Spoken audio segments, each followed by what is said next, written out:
I, like many other people, thought the Denver Nuggets were on course to win another NBA championship this year, but Anthony Edwards had other plans. So that leaves us with the question, what the Denver Nuggets need to do this offseason to get back to championship contention, because their bench was horrendous. It killed them in the playoffs, and Jamal Murray was hurt. They had one score with Nikola Jokic. Like, Aaron Gordon was their second best scorer during this playoff run because Michael Porter Jr. disappeared and Jamal Murray was hurt. I think you run it back with this squad, though. This starting lineup was one of the best in the league, net rating wise, and just overall for the eye test, they were one of the best in the league. They need a major bench revamp, though. Christian Brown can't be your best player off the bench if you're trying to win a championship. Now, obviously, he will progress a little bit, he and Peyton Watson, but I mean, Justin Holiday and Reggie Jackson, that's not great. Looking at what I think they need to do this offseason, they got some trade candidates. Now, they're only $20K under the second apron, but KCP's got that player option. They're going to have to try and deal Zeke Naji.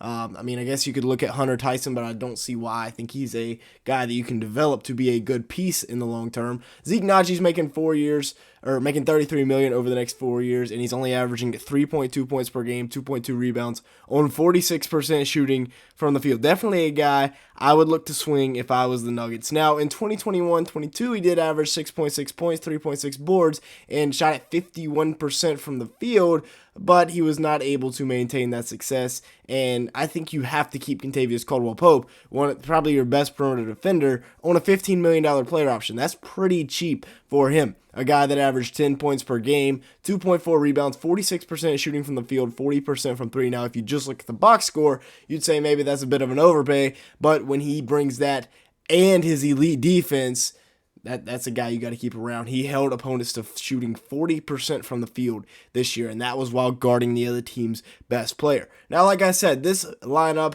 had the best plus-minus in the NBA for a starting lineup. So, when you look at it, the solution is really clear. You just have to address the bench. Now, there are some trade ideas that I went into today. They are handicapped by the new CBA, but Vasai Micic would be a really cool option at backup point guard. Jokic has expressed interest in playing with Micic, and with Charlotte, he put up 11 points per game, 6 assists on 44% shooting from the field in just 27 minutes a game. So definitely a viable trade option to pair up with his fellow Serbian Nikola Jokic. Bones Highland is a guy I think they should come back. I think, he's a dynamite scorer off the bench. I don't know why they ever traded him. I know they had some locker room issues. He only averaged 7.5 points, 2.5 rebounds in 15 minutes. But as a team that has limited avenues to work with, a guy that put up 12 points, 3 boards, and almost 3 assists on 40% shooting from the field, 38% from 3 for you, is a guy worth bringing back.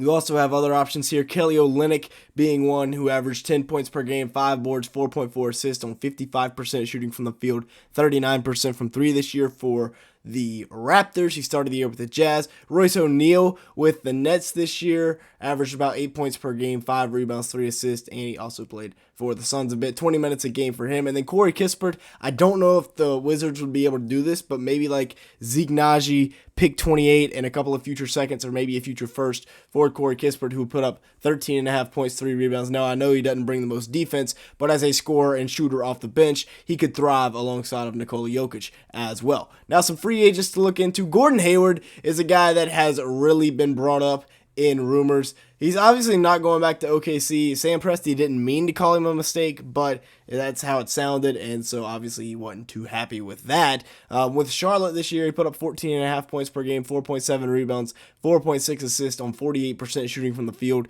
and that was in about 25 games. And it's one of the worst kept secrets in the league that the Nuggets are very interested in Gordon Hayward. Now, obviously, he brings his injury issues to the table, but he's a guy that's very good scorer, very experienced. I think he would be a nice addition. Lonnie Walker, another guy. You talk about microwave guys off the bench that can also shoot the 3, 39% from back there. Kyle Lowry would be a great backup point guard with Reggie Jackson potentially on the way out. 8 points a game, 3 assists, 2 boards on 38% shooting from the 3 ball for him. And then Mason Plumlee, who this year put up about 5.3 points per game and 5 rebounds on 56% shooting from the field in 15 minutes a game. So, with that being said, let's go ahead and take a quick break here. Make sure to like button, leave me a comment down below, and hit that subscribe button if you are enjoying today's video at any point. As you can see here, a large majority of the people that watch these videos are not subscribed to the channel, so if that is you, go ahead and change that. And with that being said, let's go ahead and continue on here looking at what I think the Nuggets should do the rest of the way.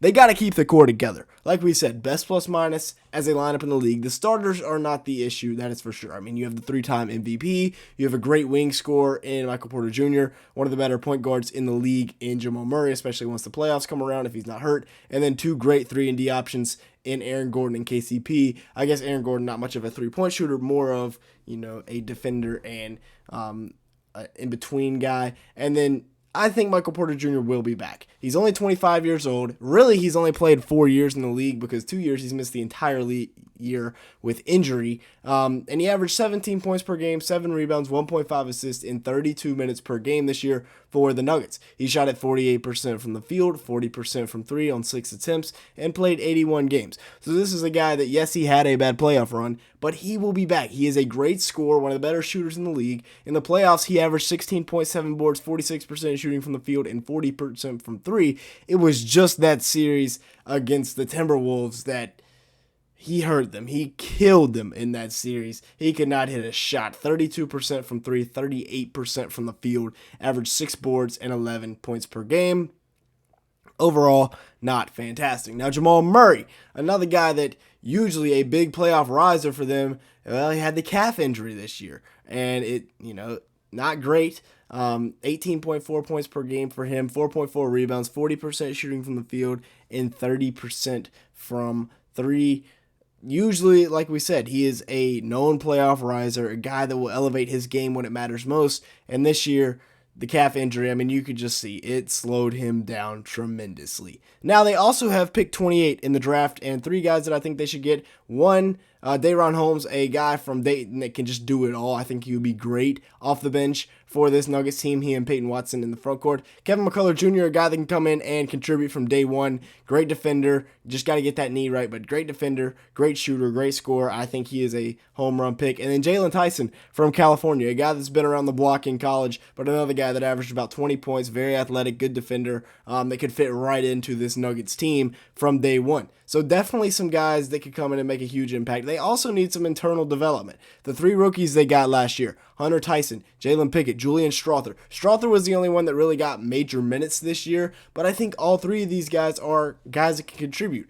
If there's one, Jalen Pickett maybe couldn't, but I think Hunter Tyson down the line could be a very good NBA player. Same thing with Julian Strawther. Peyton Watson's a guy. He has to develop some as well. He was just not good in the playoffs. And again, this is only his second year really in the rotation, or first year in the rotation. So good defender, needs to work on the offensive side of the game a little bit more. But I don't think they need any major adjustments. There are no major adjustments to be made. This is a team that, like we said, really good starting lineup. They just have to address that bench. Reggie Jackson, Christian Brown, Peyton Watson, and Justin Holiday, that's not good. Reggie Jackson probably gone.